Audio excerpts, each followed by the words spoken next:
गति को YouTube Facebook WhatsApp करे बन नेल दाड़ी कना सांताल पारगाना रे अडी आट कंट्रोवर्सी चालू कना नवा ऑलचिकी लिपि बकराते तो अडी आट को विरोध दा तो ना विरोध रंग कारण दो कना उनको को मेन चुईदा नवा लिपि दो अवैज्ञानिक गया वैज्ञानिक बांग कना ओना खातिर को विरोध दा और को मेन दा जे नवा दो बांग अलोआ तो जहां को पे विरोध दा ना वीडियो नेल तबन रे प्रथम को लास्ट दाड़ी जहां को विशेष करे विरोध दो उनको से वीडियो नेल पर आपे हाथांग रे मस्त भरा तबे ना वीडियो रे मी बार क्लिप उदुग बन कना मस्त भरा तबन पे और ना वीडियो लास्ट नेल दी तबन पे ठीक गया जहाँ ऑलचिकी कना नो दो एकदम अवैज्ञानिक जहाँ को ले तबना आदो ओना बुझबुटे जायगा रे बांग को हेज कान तबना ओना गे हुयुक कना एक नंबर कारण हैं और मुरुद कथा दो हुयुक कना ओका लेका नोआ चिकी चेतान रे ओका दाड़े मेना और नोआ ओका रे नोआ रेना इतुन आसड़ा मेना से ओका रिन चला लेन खान नोआ रे बुझ बटाय जायगा रिन हिजुआ से इन हो जहाँ गित मेनाते से घाटी मेनाते इन हो चलाव कते ओना बुझ बटाय लगिदुआ नोंकान जायगा रे नुकु आबोरेन जहाँ को ले तबना नुकु हयतो ओना जायगा रे बांग को सेटर जुदी को सेटर को तबना ताले नोआ कथा दो उनको बांग को ले के नुकु जहाँ को लेदा नुकुआ दो ओना आकोआ सेचेत हक हित रे नोआ रेना कोनो मित तिलमिन हो बांग सेटर कन ओना जहाँ ऑलचिकी बाको बाडाय ते को विरोध ते को ओना को विरोध आज जदि को बाडाय किया ताहले कान दो नोआ दो अवैज्ञानिक कना से नोआ दो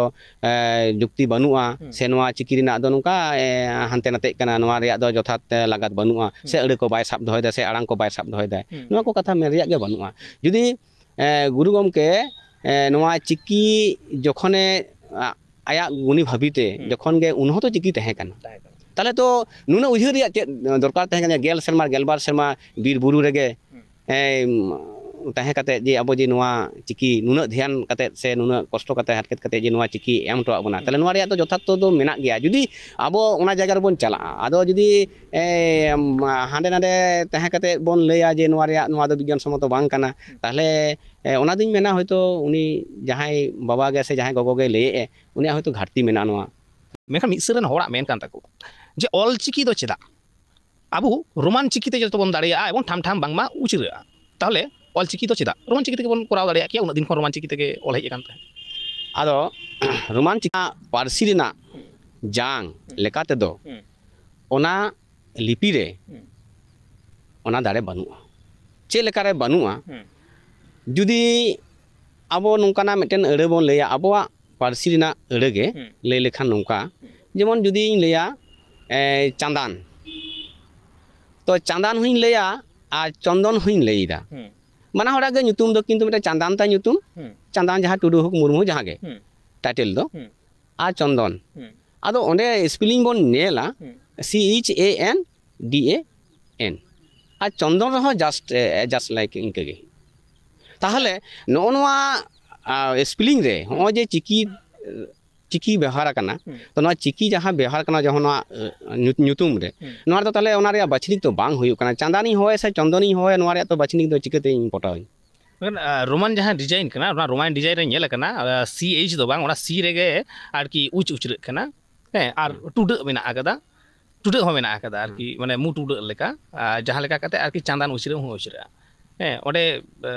हुडिंग ए मारांग ए रेना बेटा व्यापार मेना आकदा नोआ को नेल करना जहाँ रोमान आदो ना टुडे दो चेतान रे से चेतान रे आदो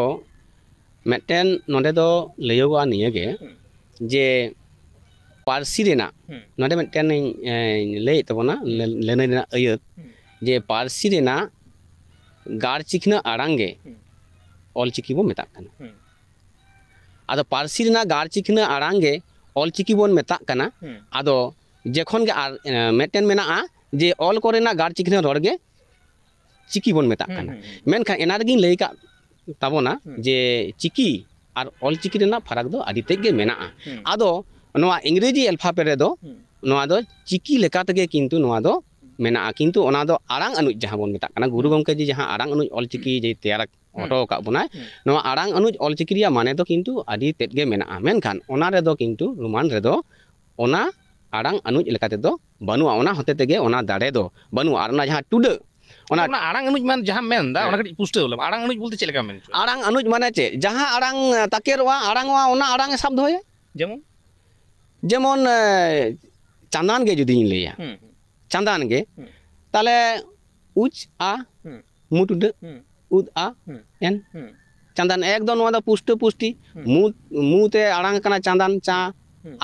आ दो नोका सबा आड़ांग मेनखान मुते जखन गी आड़ांग दा उन दो चांदान ताले चांदान दो पुष्ट पुष्टि के किंतु नोआ आड़ांग दो एकदम पुष्ट पुष्टि किंतु नोआ दो कासे हो बांग बिनती कना किंतु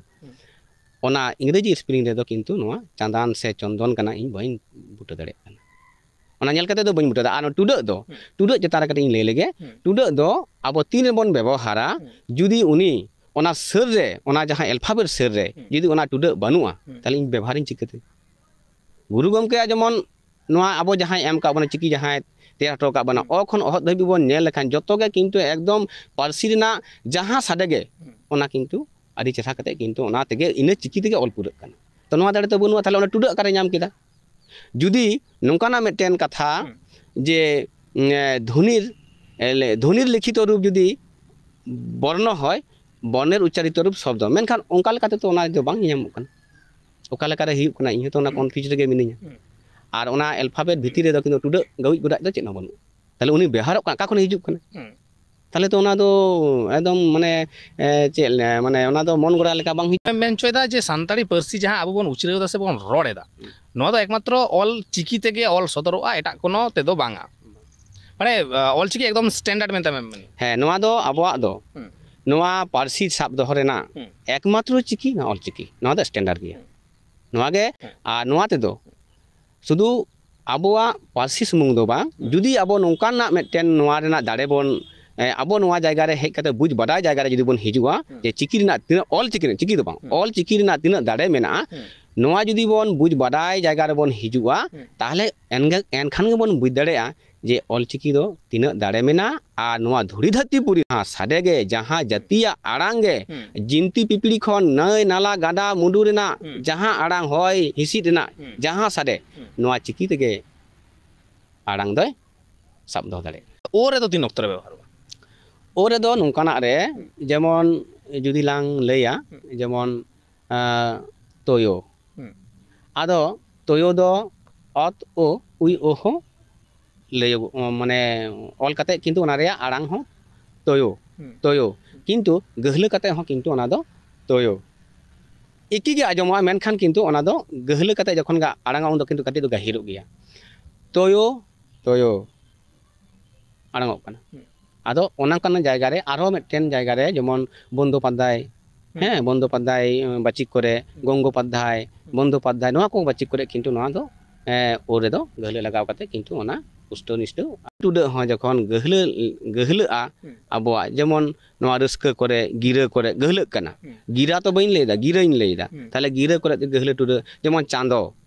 ए जंग